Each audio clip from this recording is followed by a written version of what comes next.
Hot, hot. 3, 2, 1.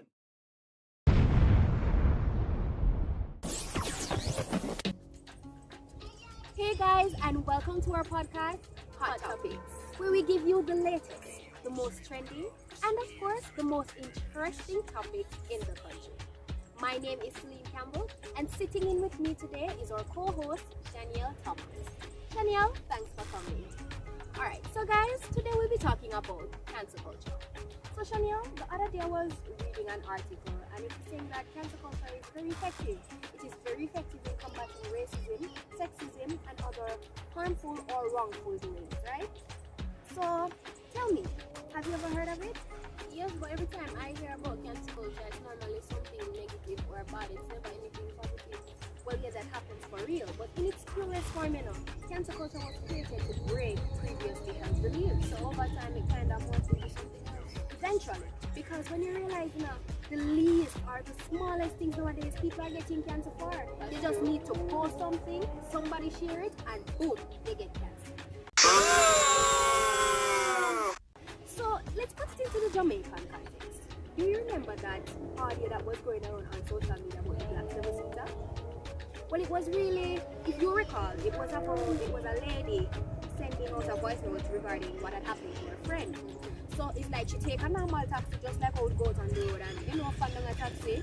She took the taxi and it was that she wasn't so suspicious, because has it ever been the case where you're going into a taxi and you just get a little feeling based on how the taxi look, because we are women, so if we stop a taxi and see a group of men in there, we're not going to take it.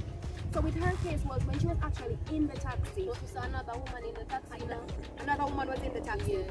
Well, yes, so that probably gave her the confidence to go into the taxi. But boy, we really can't trust nobody nowadays. So anyways, it turned out that she was actually robbed. But thanks be to God, she got away, She really got away. So what that lady was doing essentially was putting us on the verge to be alarmed about black seven-seaters. But what do you think can result from this? For one, you have to look at both sides of it. One, it's causing more women or just people in general to be more vigilant, aware of their surroundings. And sometimes just blindly going to taxis, it really got us on the lookout. But Chanel, take into consideration that it's now COVID time and taximen are already having a hard time getting passengers because it's limited. It has been cut down to 3. And you think they are coping with something like this? Because if people are saying on social media, be vigilant of 7-seaters, you have some persons that will never take a next black 7-seater in their lives, and you have genuine taxi men who drive these 7-seaters. I mean, it's better to be safe than sorry, to be very honest. I would not go into a black 7-seater, and I would tell you never to go in one as well. Oh my, I know any taximen who drive a black 7-seater and they're watching this right now, they are pretty upset. But guys, we just have to be vigilant, But even though, as I was saying, that genuine taximen actually drive these 7-seaters, and they're looking for a living just like anybody else, so they suffer at the hands of this. But they suffer, and by extension their family members as well, because sometimes they are the breadwinners in the family. And that's true. And this is where the saying speaks truth, We could have really suffered for the bad. Yep, unfortunately. But I mean, what can we do as persons to ensure our own safety? As you said, we can be vigilant, but I mean, there has to be something else, because how vigilant can you be? Sometimes, as you said, you use the perfect example. A woman was in the car, so that provided safety for her. So what, viewers, those who are watching, what do you think we can do? Tell us, we would like to hear from you. Since this is Hot Topics, girl, let me give you a hotter topic. Are you familiar with the popular dancer who was really caught on camera with some raunchy content? From Roman Razor to a dancer showing off too much of the flair. Alright, so tell us, because I don't know if everybody who is watching is aware, so let us know. What's this? Alright guys, Alright, so apparently there's this homosexual man who goes by the alias of Little Kev. So he's known for going around and tricking men, basically acting like a female, and telling them to do certain things on camera, and then he would like record the video and he would later use it to blackmail them. Like, so for instance, if you don't pay me X and Y amount of money, then I'm going to release this video. So apparently he did that to Silent Ravers, and Silent Ravers refused to pay him. So his video was released, and in the video we can see him showing raunchy content. That too much of display. We can see him basically giving little Kev a tour of his body, and really right now he's out of a job because the last thing I had heard was that he's no longer part of Ravers Flavors. So Ding Dong cancelled him. Yep.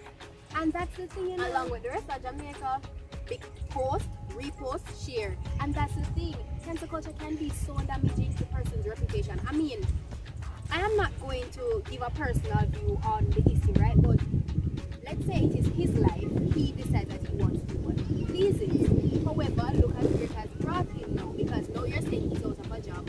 He's all over social media, so you know, what should I say now? It's as if he's going to be hiding from the public for a while.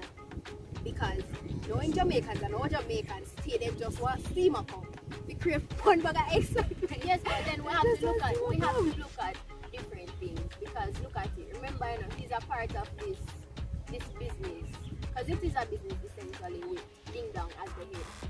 And person respect Exactly, them. and then the brand that is damaging to their brand, you know, because they have a lot of Ding Dong has a lot of different sponsorships with like industry professionals, and if you factor in that video and Silent Ravers being in that video, then so you know people are going to associate Ding Dong and his crew with. Yeah, I get that. I really do get that. And then that's why persons have to be, even though it is your life and you decide what you want to do with it, you have to be very careful, because when you're damaging, you know, a reputation, it's not only your reputation that is being damaged, but the whole company suffers. Exactly. So, and then you know, news travel very quickly, because this social media thing nowadays, with just a snap of a finger, we have it all over. But you know, a lot of persons might have some varying views. You know, you have some persons saying that, oh, it's his life and this is we're living in the 21st century. To be homosexual then is normal. It's part of the norm. Yeah, but it is norm.